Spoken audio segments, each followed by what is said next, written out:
Hello students, previous class में हम लोगों ने देखा कि पोटेंशियल डिफरेंस क्या होता है। आज हम लोग देखने वाले हैं ओम्स लॉ। ठीक है, तो ओम्स एक जर्मन फिजिसिस्ट थे, ठीक है, दैट इज जियोर्ज साइमन ओम। और उन्होंने एक्सपेरिमेंट के थ्रू ये प्रूव किया कि यदि हम लोगों के पास एक इलेक्ट्रिकल सर्किट है, ठीक है, then the potential difference across the metallic wire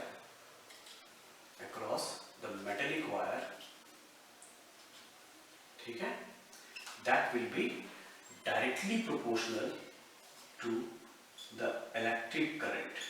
ठीक है, that will be the directly proportional to the electric current। okay, provided that the temperature remains same। Okay, तो ये आपका ओम्स का एक्सपेरिमेंट था। नाउ यदि हम लोग देखें कि ये जो V जो है डायरेक्टली प्रोपोर्शनल टू I है, तो ऑब्वियसली V बाय I ये आपका एक कांस्टेंट रेशियो बियर करेगा। ठीक है, it will bear a constant ratio. Okay, और ये जो कांस्टेंट रेशियो है इसको हम लोग बोलते हैं रेजिस्टेंस। क्या बोलते हैं? Resistance. Now let us define what is resistance. Resistance क्या होता है? तो रेजिस्टेंस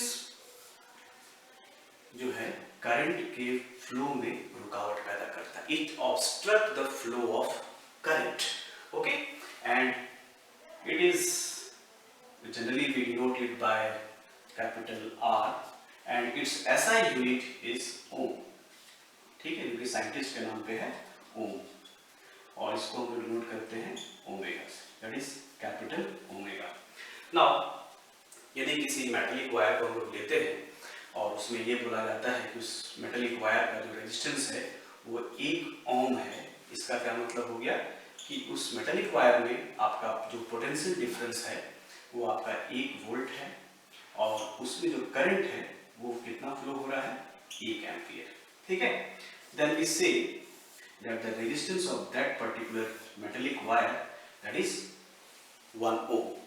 okay, अब ये जो रेजिस्टेंस है वो डिपेंड करता है कुछ फैक्टर्स पे, और पहला बात मैं आपको बता रहा हूँ इसमें कि जो रेजिस्टेंस है वो डायरेक्टली प्रोपोर्शनल होता है। ये देखो क्या क्या चीज पे डिपेंड करता है रेजिस्टेंस, है ना।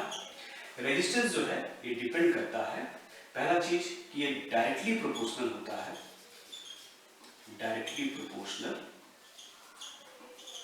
to length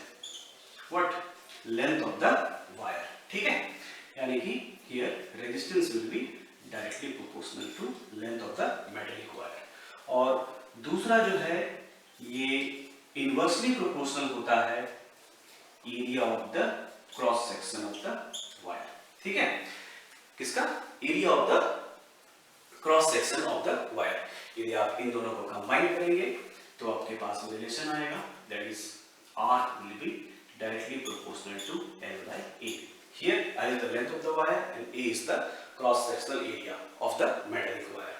Now removing this proportionality sign, you will have a constant here rho, and this particular rho is known as resistivity। इसको क्या बोलते हैं हम लोग? रेजिस्टिविटी, है ना। ये जो रेजिस्टिविटी होता है इसका जो SI यूनिट होता है वो होता है आपका ओम मीटर। क्या होता है?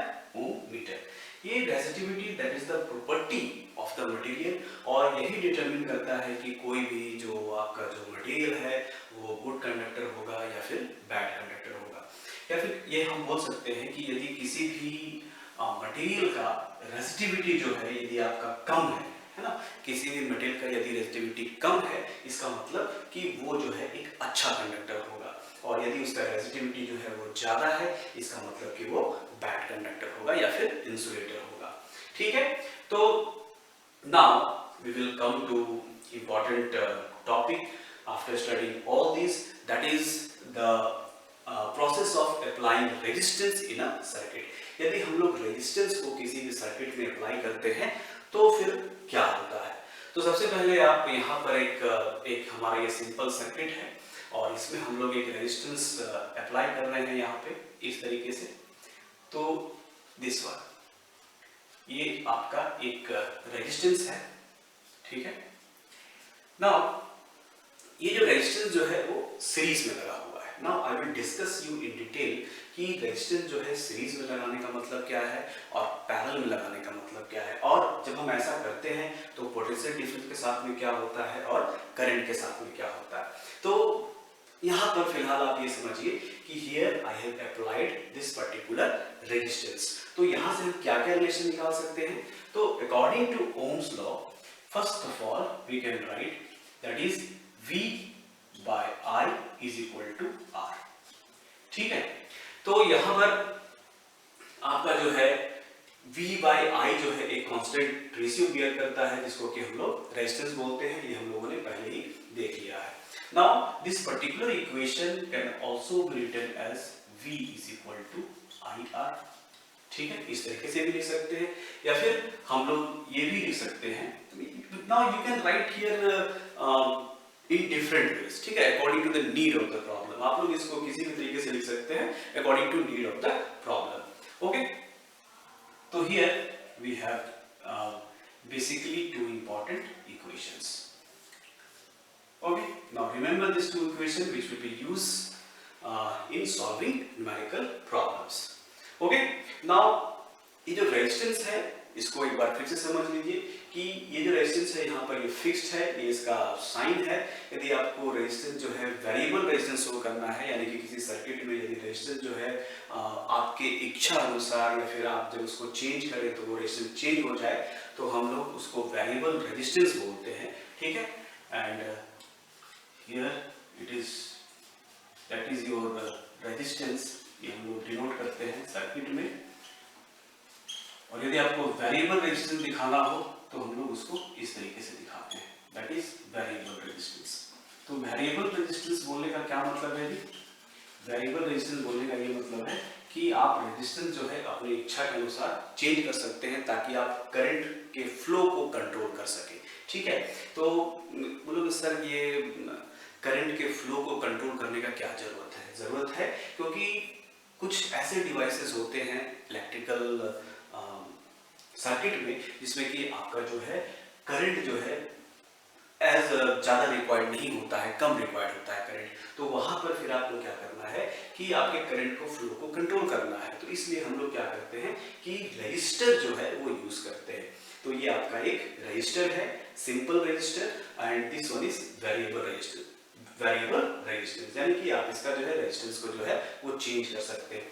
एक जो डिवाइस है जो हम लोग यूज करते हैं for changing the resistance as per the requirement is also known as rheostat. इसको क्या बोलते हैं? रियोस्टैट बोलते हैं, ठीक है। तो this is the device which is used for changing the resistance, okay. तो आइए अब हम लोग देखते हैं कि रेजिस्टेंस को जो है किसी भी सर्किट में हम लोग कितने तरीके से लगा सकते हैं। बेसिकली इसका दो तरीका है, पहला है आपका सीरीज कनेक्शन और दूसरा है आपका पैरेलल कनेक्शन।